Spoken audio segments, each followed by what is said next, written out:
Keep going. All right, there you go. Put on safe and safe.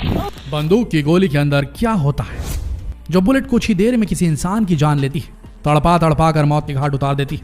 क्या आपने कभी सोचा कि उस गोली के अंदर आखिर होता क्या है? गोली लगने से इंसान या जानवर की मौत क्यों हो जाती है? क्या गोली लगने के दर्द से उसकी जान जाती है, या फिर गोली का कोई जहर उसे मौत की नींद सुला देता है? यही नहीं, क्या आपका ध्यान कभी इस बात पर गया कि जो गोली हवा में दागी जाती है, क्या वो वापस नीचे गिरती है? क्या होता है उसका? क्या आप ये जानते हैं कि बिजली की रफ्तार से चलाई गई गोली को महज 4 पानी के गुब्बारे रोक सकते हैं? नहीं ना? तो हमारे आज की इस वीडियो को अंत तक देखिए। यकीन मानिए, आपको ढेर सारे इंटरेस्टिंग फैक्ट्स के बारे में जानने का मौका मिलेगा।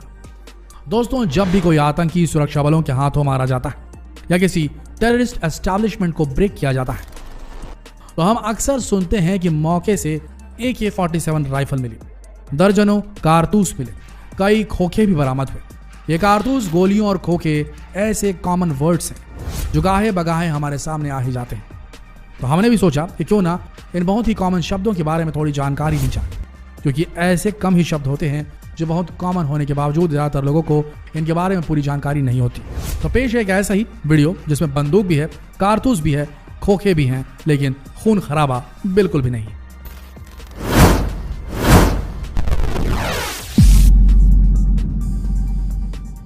सबसे पहले बात बंदूक की गोली की, यानी बंदूक से निकलने वाली गोली क्या होती है और किस तरह काम करती है? आखिर गोली के अंदर ऐसा क्या होता है जो इसे खतरनाक बनाता है? दोस्तों, हम में से ज्यादातर लोग यही मानते हैं कि एक पूरी आकृति ही बुलेट कहलाती है। नहीं, ऐसा बिल्कुल नहीं है।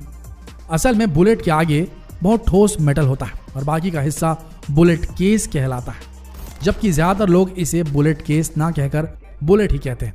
वैसे ये बुलेट केस ही है जिसे हम बोलचाल की भाषा में खोखा कहते हैं। दरअसल बंदूक से निकलने वाली गोली को कार्ट्रिज कहा जाता है। कार्ट्रिज के 3 हिस्से होते हैं। इसके सबसे आगे वाले हिस्से को बुलेट कहते हैं, जो किसी के शरीर में घुसकर उसे गंभीर चोट पहुंचाता है। फिर आता है इसका बीच वाला हिस्सा, जिसे बुलेट केस या खोखा कहा जाता है। इसी बुलेट केस में गन पाउडर यानी कि बारूद भरा होता है।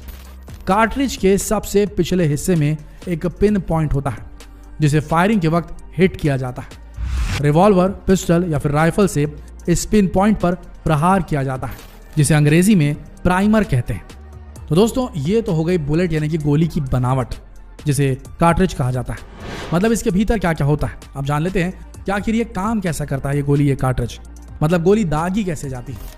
तो मोटा मोटी कहें तो गोली भी एक किस्म की छोटी रॉकेट या मिसाइल ही होती है, क्योंकि जिस तरीके से रॉकेट के आगे का हिस्सा ही सिर्फ काम का होता है, जबकि बाकी का हिस्सा उसे पुश करने के लिए सिर्फ फ्यूल लेकर जाता है। ठीक इसी तरह गोली के साथ भी होता है, क्योंकि गोली के बुलेट केस में एक खास किस्म का विस्फोटक पदार्थ भरा होता है, जिसे हम गन पाउडर के नाम से जानते हैं। इसी वजह से जब बंदूक से गोली चलाई जाती है तो बंदूक बुलेट केस के पीछे की तरफ मौजूद एक खास किस्म के पिन पॉइंट यानी कि प्राइमर कंपाउंड पर जबरदस्त तरीके से दबाव डालती है, और जब प्राइमर पर प्रेशर पड़ता है तो उस पर लगा स्प्रिंग चिंगारी पैदा करता है, और इसी चिंगारी से गन पाउडर में बड़ा ही तेज ब्लास्ट होता है, जिसकी वजह से बुलेट को आगे की तरफ जोरदार धक्का लगता है।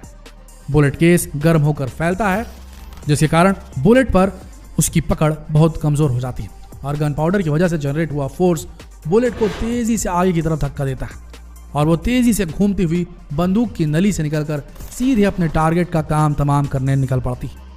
तो दोस्तों, आप समझ ही गए होंगे कि कुछ देर पहले हम बुलेट का कंपैरिजन रॉकेट से क्यों कर रहे थे।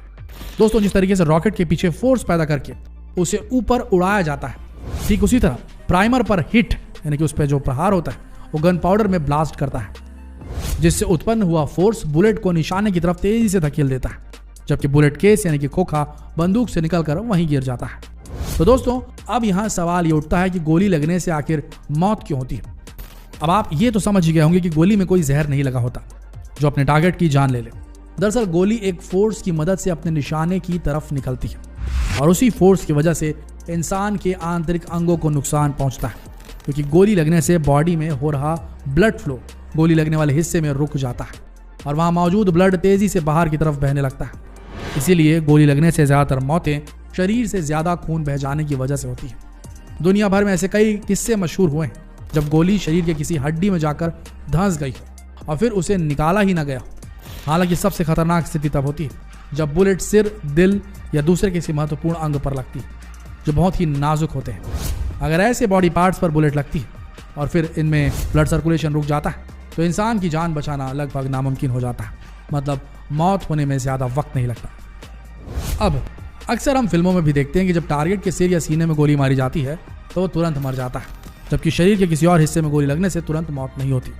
यही वजह है कि जब पुलिस वालों को भी बंदूक चलाने की ट्रेनिंग दी जाती है तो उन्हें इस बात की हिदायत दी जाती है कि वो ज़रूरत पड़ने पर अपराधियों के पैर पर निशाना लगाएं, ताकि घायल होने के बाद वो चल ना पाए और उसे आसानी से गिरफ्तार किया जा सके।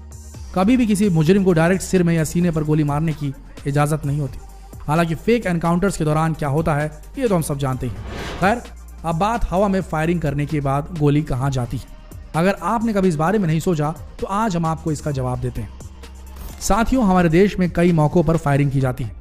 सुरक्षा बल देश के दुश्मनों को मारने के लिए फायरिंग करते हैं तो पुलिसकर्मी अपराधियों को धर दबोचने के लिए फायरिंग करते हैं। इनके अलावा कुछ एंटी सोशल एलिमेंट्स दहशत फैलाने के लिए हवा में फायरिंग कर देते हैं। इतना ही नहीं, हमारे देश में तो शादी ब्याह के मौकों पर भी फायरिंग की जाती है, जिसे हर्ष फायरिंग कहा जाता है। तो आखिर हवा में फायर की गई ये बुलेट जाती कहाँ है?